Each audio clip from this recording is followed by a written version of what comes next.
we are on the record today because there was a petition for emergency removal filed yesterday. After hours, I did review that, sign that, and authorize the department to remove the child, in this case, a newborn infant, and place the child into foster care given the content of the petition. Today, we've come together to conduct a preliminary hearing that is required to follow that within 24 hours. The attorneys have appeared and had the opportunity to meet with each of their clients, which are the parents, respondent parents in this case, ahead of today's preliminary hearing, which I appreciate. I've received a jury demand as it relates to both parents. And I've been informed that they would like the opportunity to have the petition read aloud onto the record. So I think that covers what I've understood to be happening so far. I have the names of our participants, beginning with our guardian ad litem.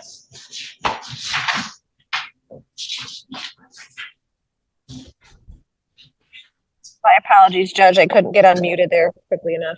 Michael Underwood, legal guardian ad litem for the minor child. Michael Brooks, I represent the mother, Jacqueline Lomas. Jacqueline? Hello. Welcome. Michael McFarland, representing the father. Please tell the judge your name. I am Dakota Harmon Duckworth. I am the father. Thank you. Good afternoon, Your Honor. Nastasia Thomas, counsel for the department. Ms. Harvey. Sarah Harvey for the department. Thank you. All right, Deputy Ames, would you swear in Dakota Harmon Duckworth and Jacqueline Lomas, please? Raise your right hand, please. Do you swear or affirm to tell the truth, the whole truth, and nothing but the truth, so help you God? Yes. Thank you. All right, I have to ask each of you a number of questions. So that's why I've had you sworn. Is it true, Mr. Dakota Harmon Duckworth, that you wish to have a jury trial in this matter? Yes. You do have the right to a jury trial, both of you do. And during that, the department would have to prove the allegations by a preponderance of the evidence. You have the right to an attorney. You'll have an attorney at each hearing. Okay. And that attorney can help you and decide whether or not to call your own witnesses, to cross-examine witnesses brought by the department, and of course, to help you decide whether or not you want to testify yourselves. I would like to testify myself. Okay. Well, let me go through and I'll let you know when I'm ready to ask you a question. All right. So you have the right to have the petition read, which I am happy to do for you today. You also have the right to seek placement or return of your child to you, and the right to admit or deny the allegations in the petition and make a statement of explanation. Do either of you have any reason to believe that you have that you're members of a Native American tribe or band, or that you're eligible for membership, or that your child would be eligible for membership? Mr. Harmon Duckworth. Not that I would know if my dad was kind of dark skinned, but I don't know if he was Samoan or not. So. All right, Ms. Lomas, are you a member of any Native American tribe or band, or No. know if you have eligibility for that? No, I do not. Okay, very good. I know that your child is very new, but are there any other cases out there that would concern your child, like a guardianship, for example? No. Okay. No. Is that okay? Very good. Okay. All right, well, and then at this time, I will go ahead and read the petition for you onto the record. So the first page, well, let me ask you this too. Dakota Harmon Duckworth, do you have a copy of the petition? Right here. Good. Ms. Jacqueline Lopez, do you have a copy? She may not. We only grabbed one of them, I think. I have to ask Ms. Jacqueline Lomas this question. Ms. Lomas, did you receive a copy of the petition? I'm sorry. I don't. I think my lawyer grabbed one. Did I grab one? No. I asked you if you had one. Oh, I do not. I do not. Actually, I do not. Wait a minute. I did ask her, and she said yes, she'd seen it and she'd read it. Oh, Yes, I read it. I read it, but I did not grab it. I'm sorry. Well, you don't have to have it with you right now. I just want to make sure you have a copy somewhere. Yes, I have a copy somewhere. Okay. All right. Very good. So what it says is it's a petition for child protection proceedings, specifically as it relates to Silas Harmon Duckworth. And I'm going to omit his personal identifying information. The next paragraph identifies the parents, Dakota Harmon Duckworth, a respondent parent,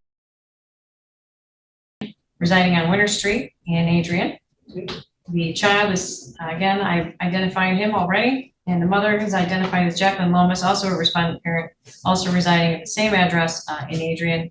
Date of birth. The second page indicates there are no pending or resolved cases within the jurisdiction of the Family Division of the Circuit Court involving the family or family members of the person subject to the petition. 4, the named child comes within the provisions of MCL 712A.2B1 through 6 as follows. Specifically indicated are paragraphs 3 and 4. The parent or other person legally responsible for the care and maintenance of the child, when able to do so, has neglected or refused to provide proper or necessary support, education, medical, surgical, or other care necessary for the child's health or morals, or has subjected the child to a substantial risk of harm to his mental well-being, or has abandoned the child without proper custody or guardianship. The second allegation of violation of the statute is the home or environment by reason of neglect, cruelty, drunkenness, criminality, or depravity on the part of the parent is an unfit place for the child to live. Paragraph 5, the reasons why it is contrary to the welfare of the child for the child to remain in the home. Medical personnel expressed concerns for Jacqueline Lomas's cognitive ability to provide basic care for the child. Jacqueline did not find out she was pregnant until 3 weeks prior to giving birth. She does not initiate care for the child and needs prompting for all basic needs. Dakota Harmon Duckworth has mental health concerns, which he refuses treatment for. This includes homicidal ideation. He's very volatile and aggressive with staff. There are concerns for the safety of an infant. Paragraph 6. The reasonable efforts made to prevent the removal of the child include CPS investigation, care pregnancy center, medical care hospital, continuous infant care education by staff.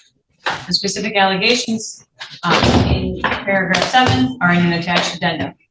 This particular page contains the request in paragraph 8 to authorize the petition, take jurisdiction over the child, issue an order removing the child from the home. We're signed, of course, by Sarah Harvey and Nastasia Thomas, and authorized by myself on August 20th, 2024. The attachment reads, addendum to petition for protective custody and jurisdiction as to respondent parents. Jurisdiction and venue. Jacqueline Lomas is the biological mother of the subject minor. 2, Dakota Harmon Duckworth is the legal father of the subject minor. He signed an affidavit of parentage at Prometica Hickman Hospital. No filing number is available at this time, but will be requested. 3, the subject minor is not a member of or eligible for membership in an American tribe, Native American tribe or band. Jacqueline Lomas and Dakota Harmon Duckworth were asked on 8/19/24 and denied that they or the subject minor have Native American heritage. 4, the subject minor is a resident of Lenawee County, Michigan. The subject minor is currently located at Prometica Hickman Hospital in Adrian, Michigan. 5, the incident of alleged neglect occurred in Lenawee County, Michigan. Factual allegations: neglect and unfit home environment. 6, on 8/17/24, CPS received a complaint which alleged physical neglect of the child by Jacqueline Lomas. The complaint included the following information. A, Jacqueline Lomas did not find out she was pregnant until she was 36 weeks. She gave birth at 39 weeks. 7B, during these 3 weeks, she presented at the Hickman ER on 3 separate occasions. Subsection I, on one occasion, she reported that she thought her baby had died because she had urinated. II, on another occasion, she thought her baby had not, quote, eaten, quote, inside her that day, despite the fact that she ate a whole pizza. Subparagraph Roman numeral 3I, on another occasion, she believed her baby had disappeared because she felt a hard pit in her stomach. 8, EMTs who transported Jacqueline from her home to the hospital reported to the ER staff that they found the home to be, quote, unlivable, quote, with garbage throughout the home. The parents were sleeping on a dirty blow-up mattress on the floor. At hospital admission, both parents presented with head lice. 9, hospital staff report significant concerns for Jacqueline's cognitive ability to care for the baby. 10, Dr. Amy Hammond is the baby's pediatrician. She expressed concerns to the worker and provided a written document which is included with the petition. See Exhibit 1. 11, professionals believe Jacqueline lacks the ability to provide basic care to the child. She has been given instruction on feeding and diapering multiple times and continues to struggle understanding or participating in these basic actions. Dr. Hammond reports that this is well outside the normal understanding of first-time parents. 12, Jacqueline struggles to answer yes or no questions without long pauses to think. She will often guess when she does not know the answer. 13, OBGYN Dr. Baird reported to the worker that Jacqueline was unable to answer simple postpartum questions. such as how much bleeding she was experiencing or if she had used the restroom since the birth. 14. Dr. Bear also expressed concerns regarding Jacqueline's cognitive functioning. 15. Jacqueline is unable to maintain a feeding schedule for the child. 16. Jacqueline does not make efforts to hold the child or to bond with him. She is not attentive to him without prompting and assistance from staff. 17. When the child begins to fuss or cry, Jacqueline becomes highly agitated, which is a concern for his safety while at home. 18. Jacqueline reports that she sees a provider at ACPC. These records have been requested but not yet received to confirm this. 19. Jacqueline was referred to prenatal neurology and maternal fetal medicine due to taking seizure medication throughout her pregnancy. Jacqueline made no attempt to see either specialist. Dr. Hammond finds this concerning given the numerous appointments and medical care that newborns require. 20. There are no alternative arrangements available in the parent's home to adequately safeguard the child. 21. Dakota Harmon Duckworth and Jacqueline reside together and intend on raising the child together. 22. Dakota reported to the worker and hospital staff that he has a diagnosis of anxiety, bipolar disorder, suicidal ideation, and homicidal ideation. He reports that he refuses to seek mental health treatment from providers because they want him to, quote, try different things, quote, which he refuses to do. He provided the example of deep breathing and reported, quote, I don't have the cognitive function like that, quote. 23. Dakota reports that he uses THC to control his mental health. He reported that this is not medical marijuana. He reported that he needs to be, quote, zoned out, quote, all of the time to be calm. 24. While at the hospital, Dakota repeatedly exhibits aggressive and volatile behaviors. Security has been called on him. On more than one occasion, these behaviors were triggered by someone asking him to safety plan around his marijuana use. This is something he has yet to agree to. 25. There are concerns about domestic violence in the home. Dakota self-reports that he has aggression issues, screams and yells often, and argues and fights daily with Jacqueline. He reported to the worker that the baby will see this daily. 26. Dakota reported to hospital staff that after they reported that he had lice, he went back to his home, had a panic attack, banged his head against the wall, and then shaved his head. 27. It is unclear if Jacqueline has the ability to provide for the child's material needs. 28. Jacqueline receives SSI payments. Her mother, who resides in Washington, is her payee. 29. Reasonable efforts were made to safety plan for this child, including searching for relatives to assist the family. 30. The family has no family supports who live in the area. The family members reside in Washington. 31. The child is medically ready for discharge. 32. Placement with a licensed foster home has been secured for the child. Statutory citations. 33. Statutory grounds for adjudication. Based on the above stated allegations, jurisdiction is proper under the following subsections of MCL 712A.2b. The child are under the age of 18, and A1, the child's parents, when able to do so, neglect or refuse to provide proper or necessary support, education, medical, surgical, or other care necessary for the child's health or morals, who is subject to a substantial risk of harm to his mental well-being, who is abandoned by his parents, or who is without proper custody and guardianship. And B2, the child's home or environment with either parent, by reason of neglect, cruelty, drunkenness, criminality, or depravity on the part of a parent, is an unfit place for the juvenile to live in. 34, statutory grounds for removal. Based on the above stated allegations and pursuant to MCL 712A.13A9, removal of the child from the respondent parent's care and custody is necessary, and placement of the child into foster care is necessary as the following are true. A, custody of the child with the parent presents a substantial risk of harm to the child's life, physical health, or mental well-being. B, no provision of service or other arrangement except removal of the child is reasonably available to adequately safeguard the child from risk as described in subdivision A. C, continuing the child's residence in the home is contrary to the child's welfare. D, consistent with the circumstances, reasonable efforts were made to prevent or eliminate the need for removal of the child. E, conditions of the child away from the parent are adequate to safeguard the child's health and welfare. Relief requested. 1, authorize this petition for protective custody and jurisdiction as to respondent parents, Jacqueline Lomas and Dakota Harmon Duckworth. 2, issue an emergency order removing the child from the care and custody of his parents, Jacqueline Lomas and Dakota Harmon Duckworth, placing the child in the care and custody of the department to be placed in a licensed foster placement. 3, take jurisdiction over the child pursuant to MCL 712A.2b1 and 2, and 4, set this matter for adjudication trial. Respectfully submitted, Nastasia Thomas and Sarah Harvey for DHS, HHS, 2024. There is an exhibit that was attached and served with the petition that I'm not going to read. It's not been incorporated into as part of the petition, and it is available for the parents and their attorneys to review. There is also the order to take the children into protective custody in the file at this point. And there is a proof of service indicating that Dakota Harmon Duckworth and Jacqueline Lomas were served with the petition, notice of this hearing, and the ex parte removal order personally by Hannah Trout on August 20th at 8:25 p.m. We'll ask Ms. Trout in the future to put 8/20/24, but that's all right. Okay, so I've received a request for jury demand for both parents in this file, so I'm happy to schedule that. As it relates to the preliminary hearing itself, I have already authorized the petition. Any testimony as it relates to placement pending the jury trial request? Ms. Thomas. Thank you, Your Honor. If Ms. Harvey can be sworn in, please. All right. Sorry, I'm sure. You swear or affirm to tell the truth, the whole truth, and nothing but the truth, so help you God? Yes.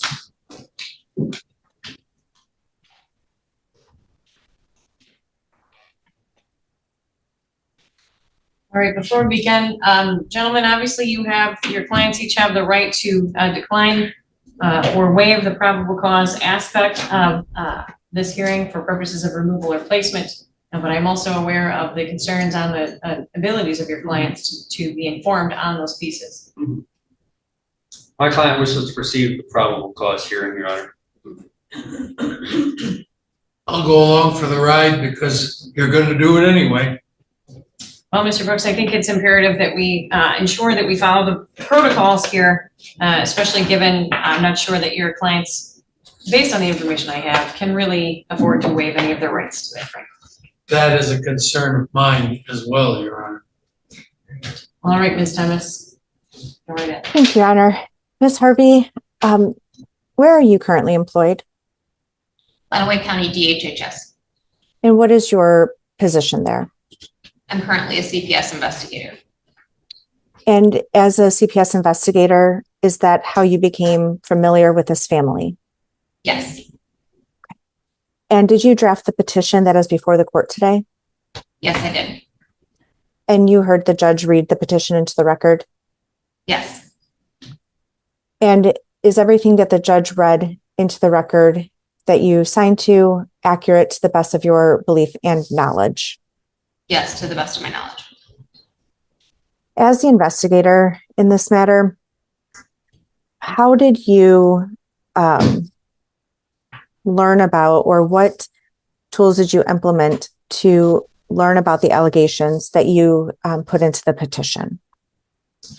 This referral came in over the weekend, so an on-call worker had actually commenced this. So on Monday, when I was assigned, I read through the allegations and the referral. I also spoke to the on-call worker who went to the hospital and met with the parents, and I spoke to multiple medical staff at the hospital. Do you have an opportunity to speak with the parents? Yes, I did on Monday.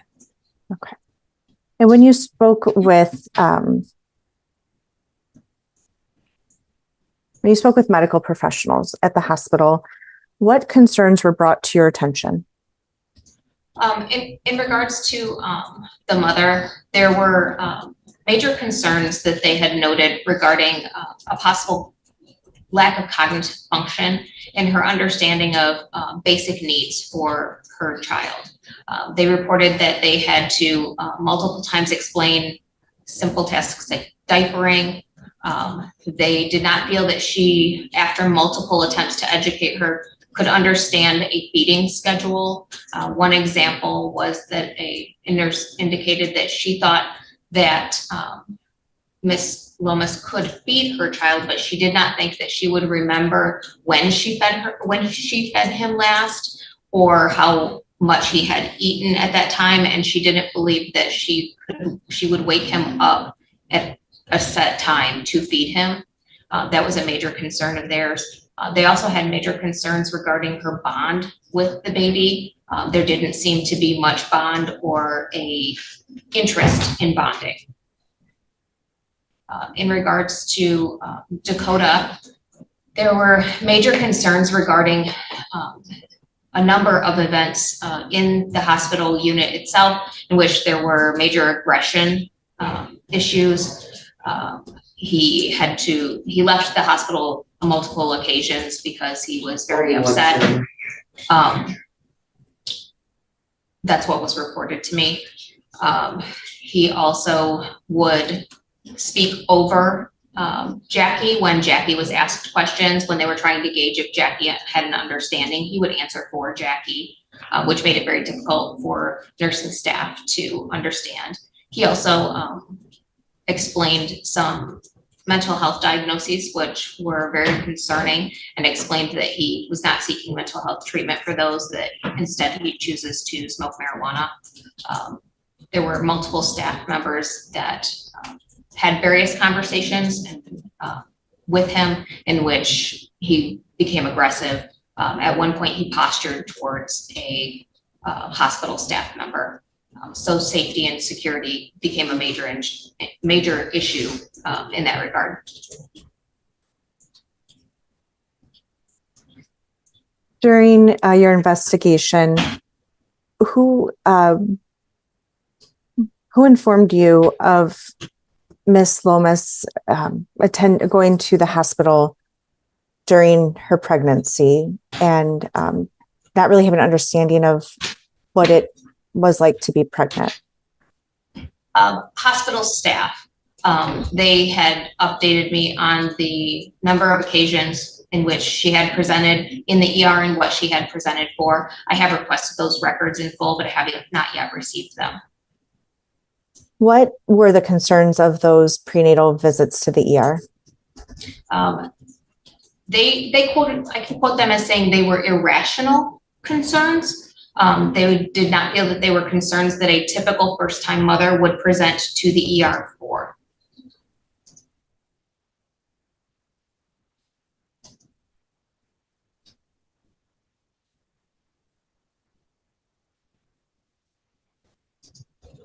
I apologize for that.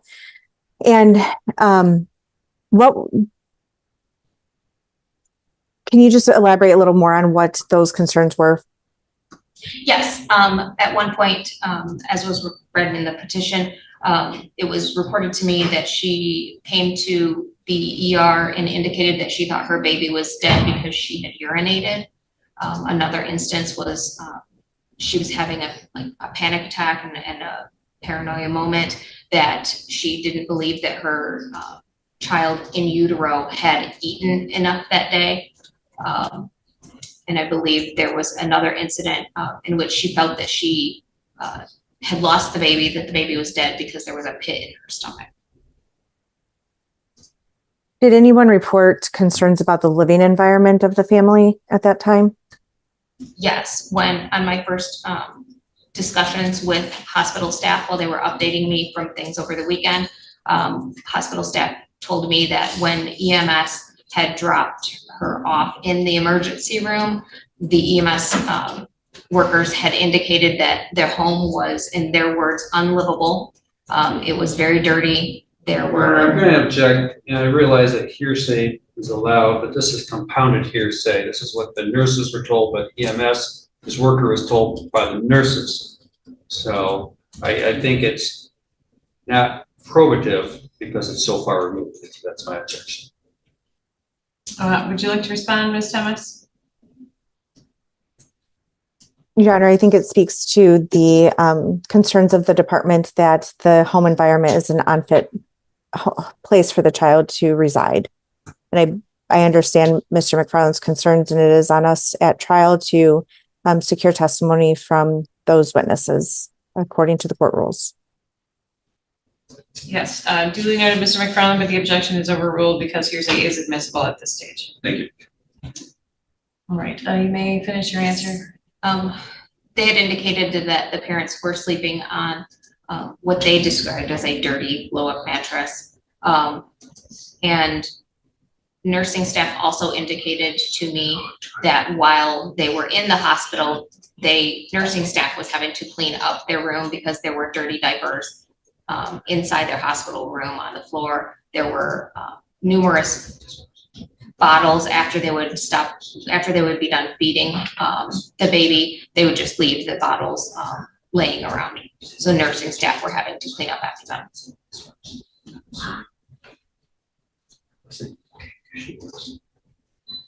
As it relates to the baby's pediatrician, what were some of the concerns that are highlighted? I know that they are in the petition, but there's also an attached letter. And I believe that did you also speak with Dr. Amy Hammond? Yes, I did on more than one occasion.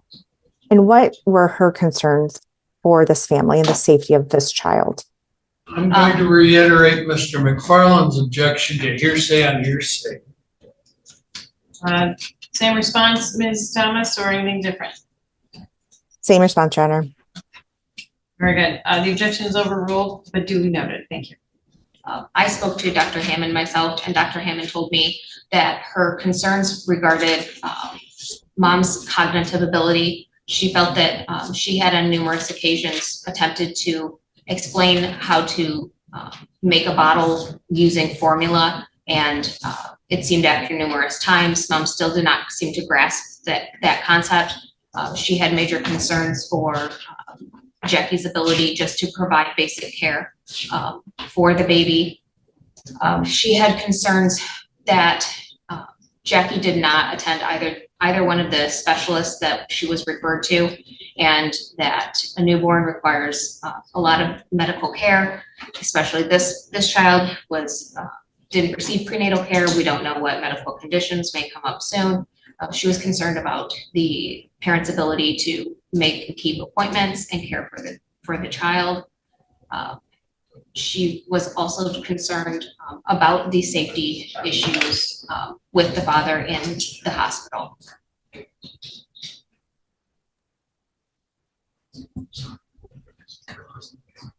At some point in time, Ms. Lomas became ready for discharge, correct? Is that correct? Yes.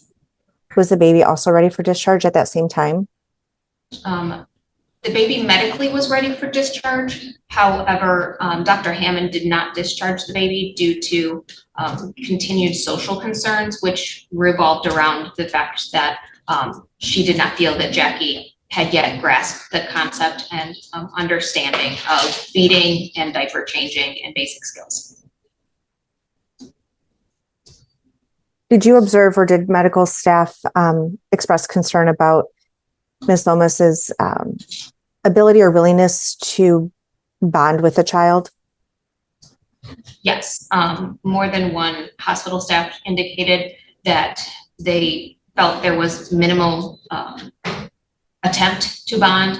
She would hold the baby, but you would need to give the baby to her to hold, that she didn't want to pick up the baby, that when the baby cried, she often wanted to hand the baby to someone else because she became very anxious and panicked when the baby cried.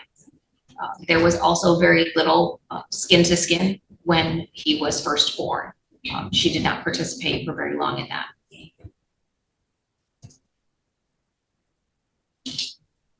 In any of your investigation, did you discover any adult guardianships over either of the parents? No, there are no adult guardianships that I know of, but I do know that Ms. Lomas has a payee. A payee for what? She has indicated that she receives Social Security income, and she has a payee for that income. And did she indicate why she receives Social Security income? She herself did not. Dakota interjected and said that she received Social Security due to the fact that her father had died, and her mom also told me that she received Social Security because her father died. Are you familiar with Social Security income payments? A little. To the best of your knowledge, does an individual over the age of 19 receive Social Security payments for a deceased parent? To the best of my knowledge, no, not without them having some form of disability acknowledged by Social Security itself. Is it standard for a recipient of Social Security income to have a payee without having an underlying disability themselves? No, it's not standard. Your Honor, I'm going to object. I'd like to voir dire because she says she's somewhat familiar, yet she's going into quite some detail. I would like to know what her familiarity is because she's already testified she's only somewhat familiar. You are more than welcome to cross-examine Mr. McFarland, and I will be happy to let you do that after the conclusion of the direct examination. Thank you. Ms. Harvey, one of the notes or one of the allegations is that the department provided reasonable efforts by searching for relatives. Can you just provide a little more information on that point? Yes, I asked and discussed with both parents, relatives, who their supportive people were, etc. Jackie indicated her mom, who is here visiting from Washington State. I had heard also someone say her sister, so I asked her about her sister. She named a sister named Erica. She said she doesn't really talk to her that much, but she had 6 children and she had helped her raise them in the past. Dakota indicated to me that he gave me his mother's name. He indicated that he had been in and out of foster care growing up. He also has a sister named Brandy. He believes she lives in Utah, but he's not really sure. It appears that all of their other supports live in the state of Washington. You indicated that Ms. Lomas's mother is present today. Yes. Is there concern or would there be a sufficient safety plan if she were to stay at the home with the family and the child? I do not believe that it would be enough of a safety barrier. When I had discussions with Mrs. Lomas or Miss Lomas, when I brought up my concerns, she minimized my concerns. She had multiple excuses for certain behaviors. There were moments where things were very contradicting. For example, Dakota's aggression. She would report that right now he's doing well and she hopes that he continues on this path, but yes, indicated he does yell. Yes, he does scream. Yes, in the past few days, he has had to leave the hospital because he is very aggressive. So there was a lot of those contradictions. When asked about cognitive function of Jackie, she reported that there were no cognitive issues for Jackie. And it seems, based on medical personnel's opinion, that there may actually be more than we are being told.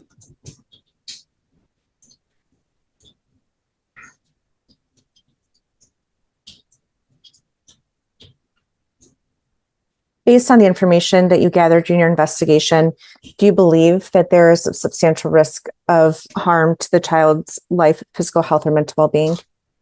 Yes. And generally speaking, I know that you've testified a lot to this. How would you summarize that risk?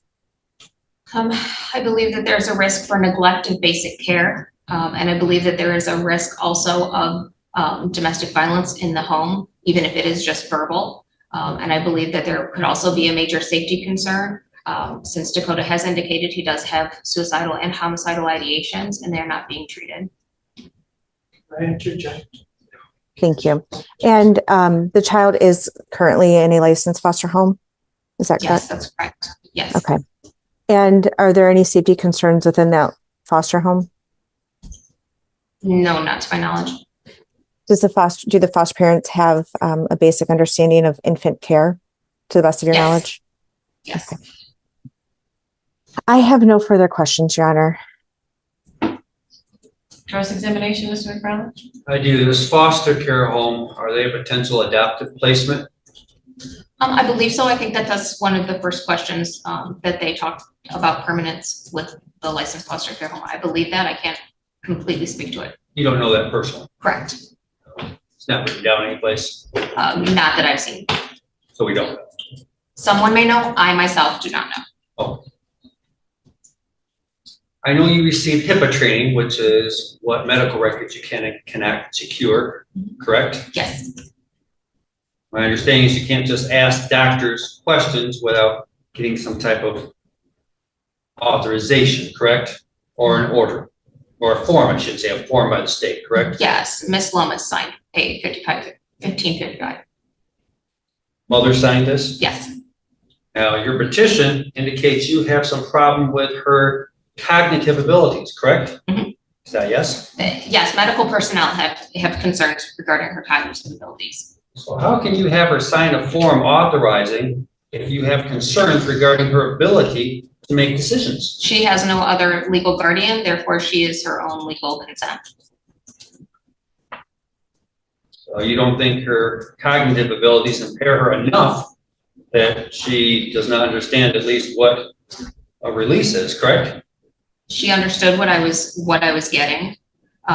She does not have a guardian. I have no other way to legally stop her from making her own decisions.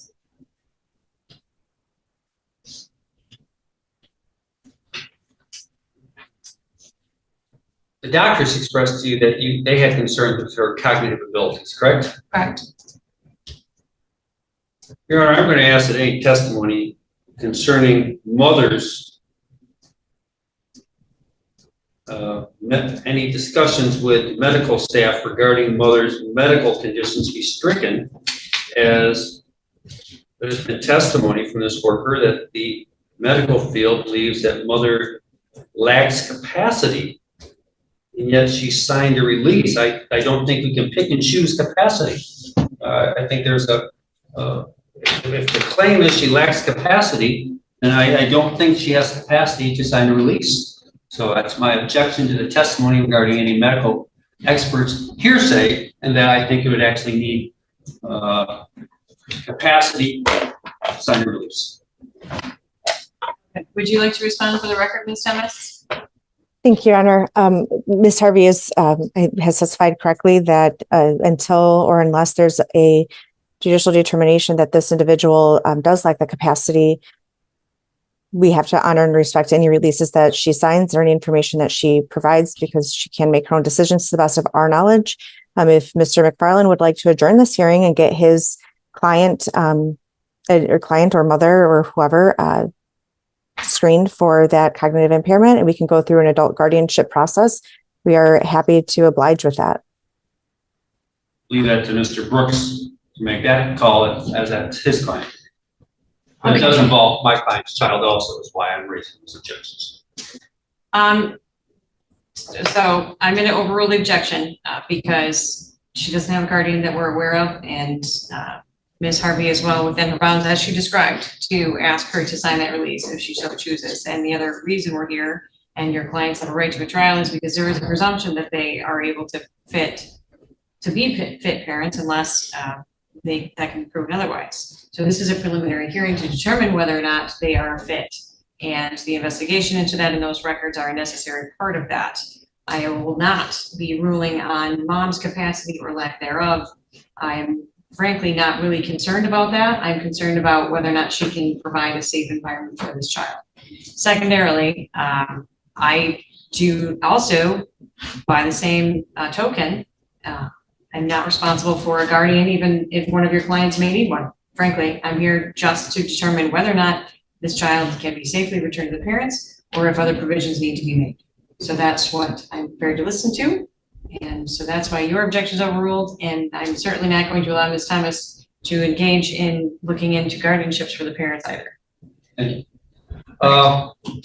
You did have a conversation with mothers with the maternal grandmother who's here in court, correct? Yes. Did you ask her about Native American heritage, the ICWA issues? No, I don't. I did not ask her about Native American heritage. Any reason why not? If your belief is that to qualify to have a payee, there maybe some type of mental issues, is there any reason, or any disability issues, is there any reason why you haven't asked maternal grandmother? To be honest, it was just policy to ask parents. I didn't. She seemed very knowledgeable of her answer. She explained to me her ethnicity and her Hispanic heritage in that conversation. Okay. You indicate that maternal grandmother was using excuses to my client, was your testimony, correct? There were excuses for some behaviors, yes. Those excuses also be categorized as explanations as far as You my could client. say that. They were her opinions of explanations, yes. Are you the person we would ask regarding supervised visits, unsupervised visits? Are you the person who would have an opinion, or is there somebody else who'd have an opinion on parenting time for my clients and my client in the interim? I believe that myself and a foster care worker would both have opinions on that. Is it true that you're asking for supervised parenting time? Yes, we would. Okay. With a newborn, at least 3 times a week, 2 hours a visit, is that what you're expressing? I myself would request whatever the current standard is for visitation, and I do not know what that is at this time. Any opinion as to mothers, the maternal grandmother as being a suitable supervisor? Due to some of the concerns, we would actually like a supervisor to be due to bonding and things like that. Perhaps someone more therapeutic, maybe Brene Moore would be a suitable supervisor in this instance. My client tells me that somebody was over there just the other day from the agency and inspected the home, and it does not appear to be disheveled or disorganized or filthy. That is correct. Grandma indicated that she cleaned the house. Mm-hmm. Did you view the house? So, yes, I did. So the house right now is Right now, usable. yes. Yes, it is. So that's not a detriment to return the child to the house as far as cleanliness, Not correct? today. Correct. Not today. Okay. It appears to be appropriate for return of the child, at least safety-wise and cleanliness-wise. Would that be an accurate statement? The home itself, yes, today. Transportation, do the parents have issues with transportation? Yes, I believe they do. What would the agency be able to do to assist them with transportation for parenting? That would be a foster care question. I don't exactly know what all of the standards are right now. Is there a worker here today to testify to that? Yes, there is a foster care worker here today. Okay.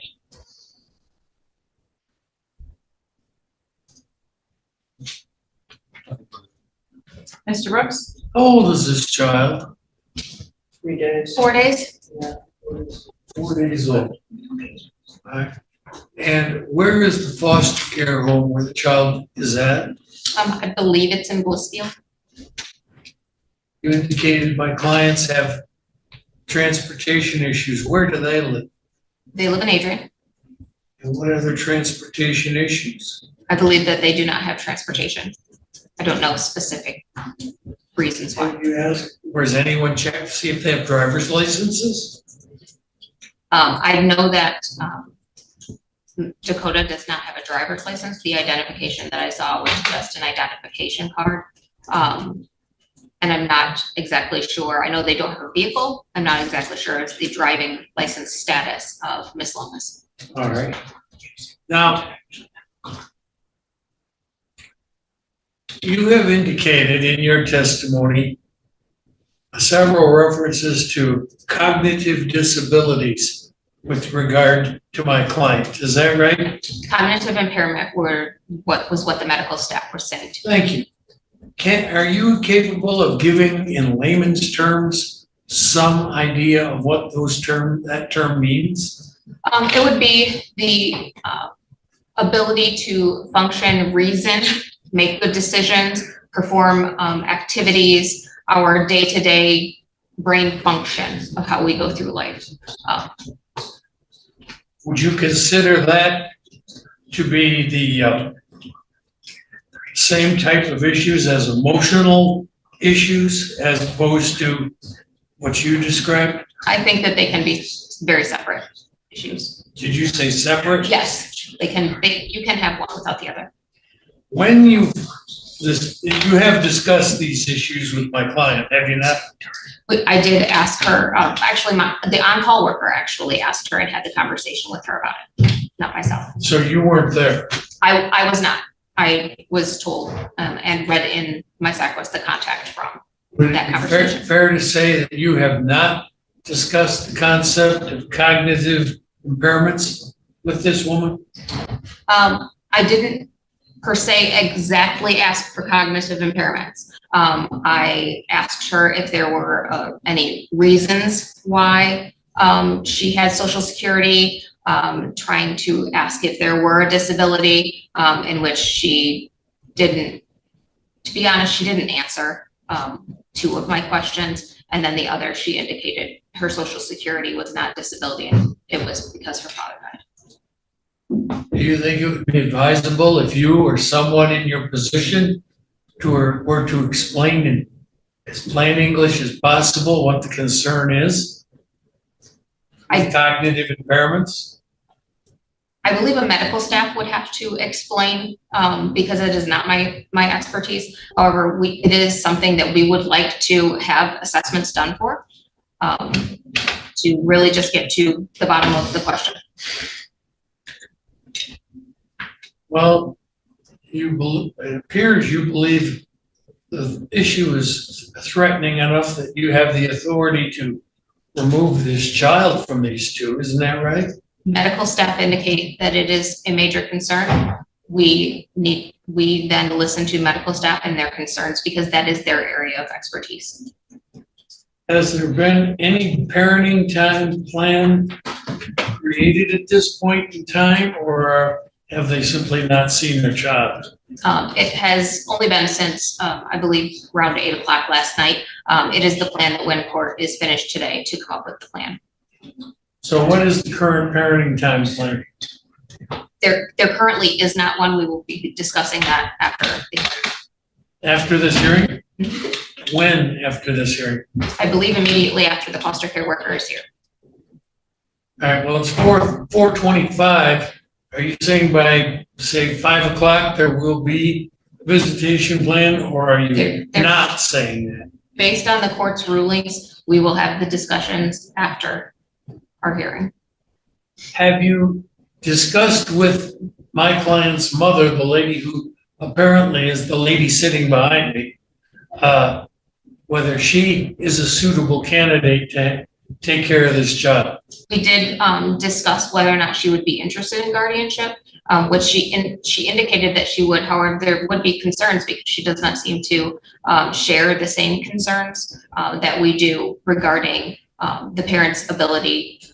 In some instances, she agrees, but then in other instances, there are major questions as to whether the parents would be unsupervised with the child, etc. To your knowledge, does this child have any special needs? Not that I know of. I have no further questions. Ms. Underwood? Ms. Harvey, have you been able to observe whether the parents have purchased any baby items such as a crib or bassinet or car seat for the child? I do know that they worked with Care Pregnancy Center. There is a bassinet in their home. There are a few outfits. I saw 2 boxes of diapers and 2 containers of baby wipes, and some bottles. I believe that they also had WIC for formula. Okay. And Miss Lomas's mother, you indicated, is in town, but she resides in Washington. Is that correct? Yes, that's correct.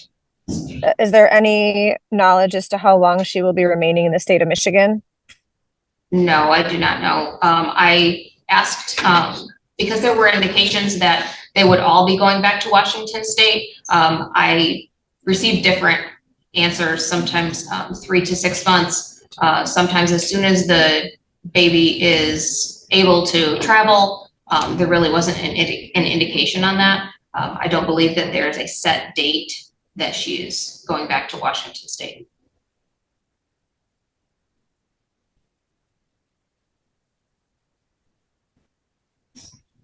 I don't have any further questions. Thank you. Any redirect, Ms. Thomas? No, Your Honor, thank you. Any recross, gentlemen? No. No. Thank you for your testimony. Your next witness, Ms. Thomas? I have no other witnesses, Your Honor. Mr. McFarland? I would like to call the maternal grandmother. Patty, ma'am? Your name, ma'am? Patty Lomas. Come on up to our witness stand. Squeeze you here, please. Squeeze you here.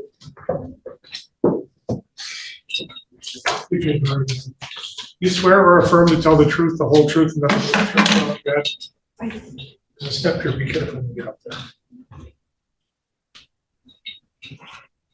All right, is your full name Patty? Or is it Patricia? Patty. All right, could you scoot up to our microphone? That's that little black thing right there. Last name right. Yes, could you spell your first and last name, please? PADDYLOMAS. Thank you. Ma'am, could you speak up just a little bit louder? There's a vent right over my head. Yes. Thank you. Is it true that you are currently residing with both mom and dad? Yes. Yes, it is. Your Honor, it's not gonna work. She's gonna have to speak louder. Pretend like I'm on the back door with you could show. Okay. Are you living with mom and dad right now? Yes, I am. Okay. If, do you have any plans to return to Washington immediately? No. Do you want to be considered for placement of the child? I would like that too, yes. If the court determines that parents cannot live with you, would you find someplace in Adrian to live by yourself? I would. Okay. Next question would be, if the court instructs that the parents cannot visit with you, that has to be in another supervised setting, would you abide by that? Would you follow the court order? I will. Do you have any criminal history? Have you ever been convicted of any crimes? No. Have you ever been investigated by Child Protective Services? No. Have you ever been investigated by Adult Protective Services? No. And would you be able to live here as long as necessary? Let's say if this case was open for 14 months, would you be able to stay here for that period of time? I will.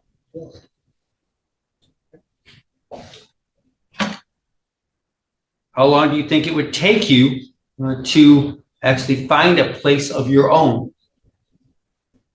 I don't know the area, and I don't know how the availability of places, but I will start doing that right now, right away. Okay. Let me ask you, do you have any Indian blood in your family line, either your family, your father, or your mother's? On my mother's side, yes. Okay, and what Native American tribe might that be? I don't know. I just know we have some Native. Is there anybody alive who would know what Native American heritage that is? My mother passed away. Okay, well, thank you for letting us know. No further questions. Mr. Brooks? Ma'am, do you consider the state of Washington your home? Yes, right now. How long have you lived there? Since 2006. 2006.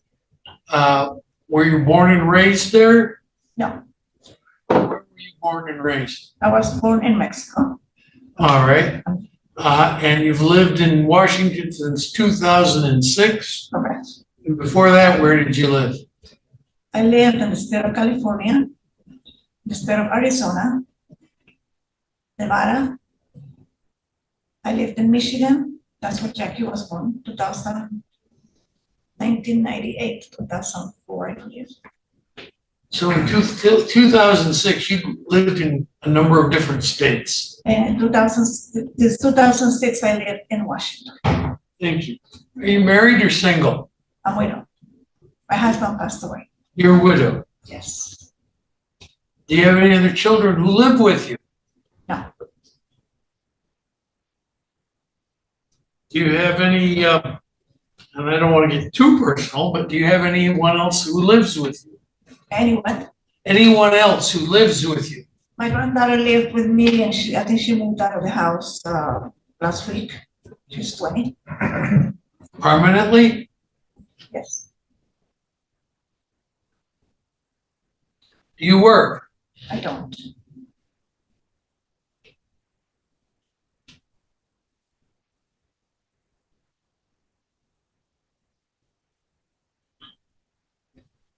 You've heard all of the testimony about the allegations of cognitive impairment that have been thrown around here, have you not? Yes, I heard. Are you aware of what that means? Yes. Tell me. Well, that they believe that Jackie is not capable of taking care of her child, which I can agree with that because she has been babysat before and she has done a good job. She's a very caring person and she's very, very responsible in that respect.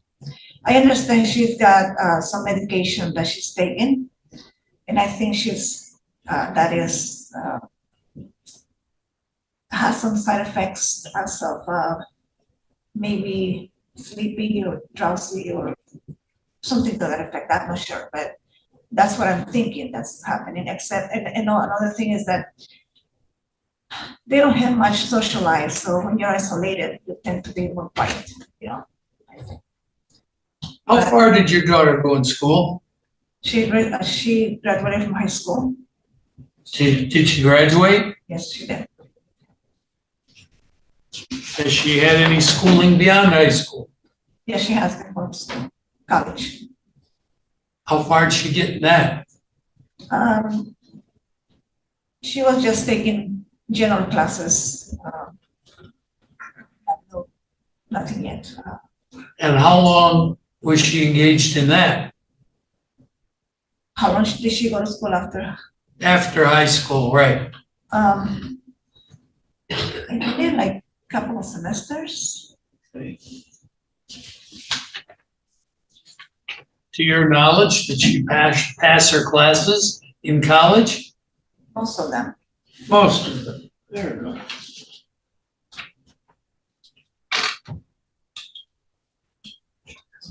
Let me ask you one last simple question. How many kids have you got? 3. I guess I have 2 questions. Are you capable, in your opinion, of taking care of this infant child? Very, very capable. I have nothing further. Ms. Underwood?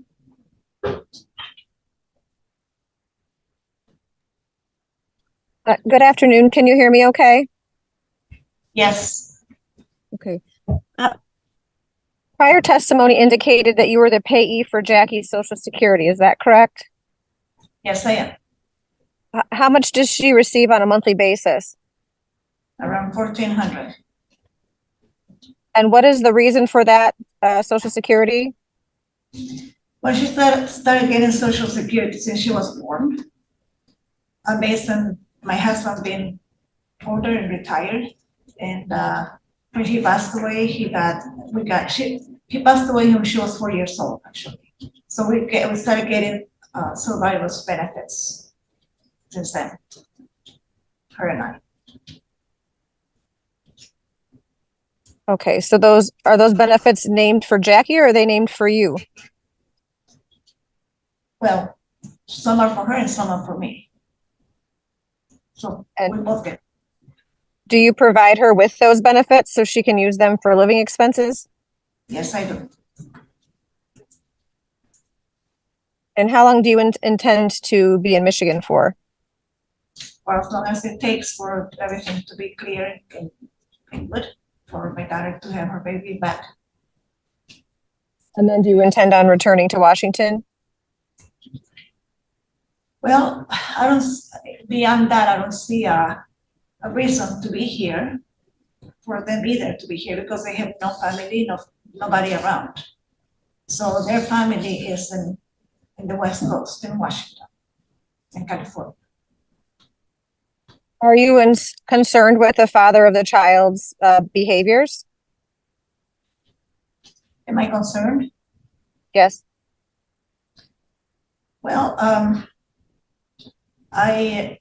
what I have seen is that since I've been here, he was taking care of Jackie when she was having a lot of getting up in the middle of the night to go to the bathroom, and but because she was in the last phase, she was going to the bathroom a lot. Yes, she was nervous. She was concerned because she had never been pregnant before, and with your first pregnancy, it's always worrisome. I mean, I remember. Ma'am, I was Why not? asking you about the father's behavior, not the mother's concerns. Oh, Can you limit your testimony? I asked if you're concerned with the behaviors of the father. well, so far not. I mean, he sometimes raises his voice because I think he gets excited and he wants to be heard. But I have heard other people doing the same thing, you know, like they want to be heard, so they raise their voice. But well, I don't think so in the overall. What was the condition of the home before you cleaned it? It wasn't picked up that good, but because I gathered that Jackie has been not feeling well. And Dakota was taking care of her a lot. So I came for that reason, to help, to make sure, you know, they got some, not just help in the house, but with, you know, Jackie needed somebody, you know, mother, sister, somebody more close than, you know, somebody that had been pregnant before, somebody to, she had a lot of questions, so she would be asking me a lot of questions, and I would be there to help her. And that's what I Oh, did. ma'am, I'm going to ask the question again. What was the condition of the home before you cleaned it? Well, it wasn't well cleaned, like what I'm saying, is that, you know, Was there trash lying around the home? there was things around the house, like, you know, a couple of bags of garbage that needed to be, you know, thrown away, and a couple of boxes, you know, here and there, but that was picked up right away. I mean, How long did it take you to clean the home? how long? Yes. Well, between Dakota and I, Jackie didn't help because she couldn't do it, but we just cleaned here and there, you know, get to the kitchen, I did dishes, and just did whatever had to be done to be in perfect condition. I have no further questions. Thank you. Ms. Thomas? Thank you, Honor. Ms. Lomas, you indicated that you are the payee for your daughter's Social Security income. Can you explain why you are a payee or why she needs one? Well, because we got it that way since the first day she got it. She was a minor, she was a baby, a child. When her father passed away, so it has been under, she gets her check under my name ever since then. And I thought that since getting together with, you know, others, she would be able to focus on, you know, paying her things, her own things, instead of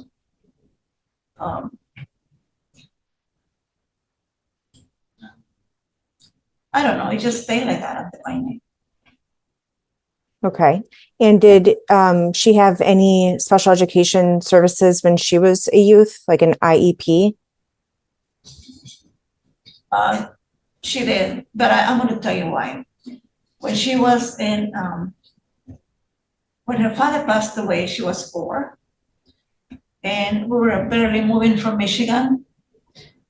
And so we were left, we sold the house in Michigan and we went to Arizona.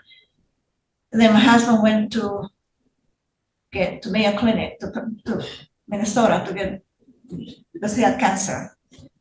And I was,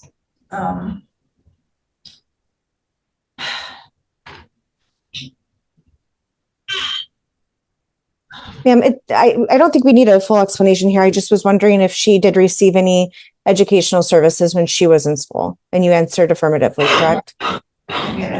Okay, so she didn't go to school. I didn't want to let her go anywhere. She was, because we're mourning her dad's death. Okay. So she didn't go to school until she was 6 and a half. And that's when we went to Washington. And we saw this church, and it was a Catholic school, and it was a nice place, and I said, we're gonna move here, she's gonna go to this school, and that's when she started going to school. So they put her in kindergarten instead of first grade, because she had never been to school, even though she knew, you know, how to count and the basic things, you know, few things here and there, but so they put her in kindergarten, so we're kind of behind. Now, Okay. she got Ms. Lomas, I'm sorry to cut you off, but we are, the court is closed. And so I just wanted to confirm about the IEP. And with that, I have no further questions, Your Honor. Thank you. All right. Counselors, I would be inclined to adjourn today's preliminary hearing and take it back up on Friday, August 30th, to allow the department to thoroughly investigate the home, to investigate the placement request by this relative who clearly has placement priority, assuming she passes a background check and has an appropriate environment for her grandchild. Your thoughts? My client's agreeable to that, Your Honor. Was that this Friday, or you say the 30th? The 30th. Yeah, that's fine. In the meantime, the child would stay in the placement, but the department has the authority and has placement. So in the event that this relative is able to show us that she's an appropriate caregiver and has a safe environment, I would expect the department to be utilizing that and moving the child even before we came back. So with that, Ms. Thomas, I would look for any arguments or objections on that point. No, Your Honor, we would be agreeable to that. I believe that when the petition was filed, it was Ms. Harvey's understanding that Ms. Lomas would be returning to Washington. As she testified, there was no clear indication of her intent to stay. So that was not explored. And obviously the living environment would also need to be explored as well. So I have no objections to that and can join at any time on the 30th. Ms. Underwood, I look forward to your thoughts on this, as well as your opinion on what would serve the best interest of this child at this point. Your Honor, I believe that based on the testimony given so far today, that the child remaining in foster care at this point is in his best interest until we can further navigate placement with maternal grandmother. I do have some concerns. However, I trust that the department will fully investigate those and ensure that if the child were to be placed with maternal grandmother, that it would be in a safe environment. But at this time, if there is going to be any sort of parenting time, I would ask that it be supervised by a professional at this time. Mr. McFarland? Well, I said I had no disagreement with an adjournment. Was there another issue? Supervised parenting time until we come back, or DHS otherwise verifies that it's safe to have one or more of these parents with this child unsupervised, given the allegations in the petition at this time. I've discussed that, and as opposed to no parenting time, we agree with that. We'd also like to have maternal grandmother have parenting time, Your Honor. Mr. Brooks?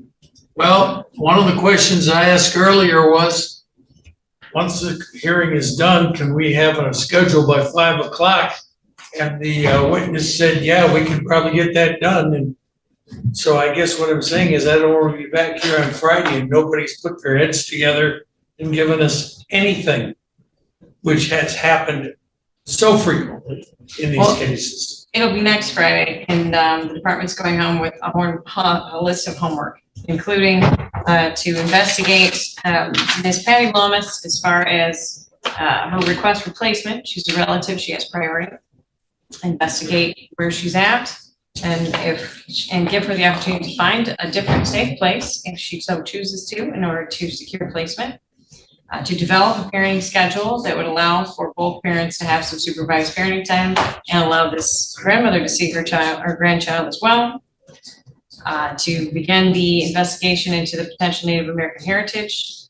Am I missing anything, Ms. Thomas? No, Your Honor. I am anticipating some sort of parenting time between now, hopefully, and Friday, and certainly by a week from Friday. I would expect that as well. I know there are transportation issues with the family, but it sounds like the child is relatively local. And there are some resources and a family member here, so I would also expect. Thank you. What time was that on the 30th you were proposing? 10:30? My client's fine by that. 10:30 a.m. on August 30th. One question in addition, Your Honor. I anticipate that there's probably medical appointments for this child in the interim, where clients be able to participate by Zoom or at least getting information as a result of these appointments. I don't see why they wouldn't be allowed the information as far as the appointments go or anything else. I'll leave that to the department to organize that. And it's somewhat going to depend also on how cooperative the parents are with the department at this point. There are some concerning things in this petition, which is why I authorize removal. So as long as the parents are being respectful, and I understand it's a difficult situation, but as long as you're being respectful to the department, I expect the department to be respectful back, and you'll all be able to work together in the best interest of this child. All right, then we're gonna recess for the day. The removal order will remain in place given the allegations in the petition.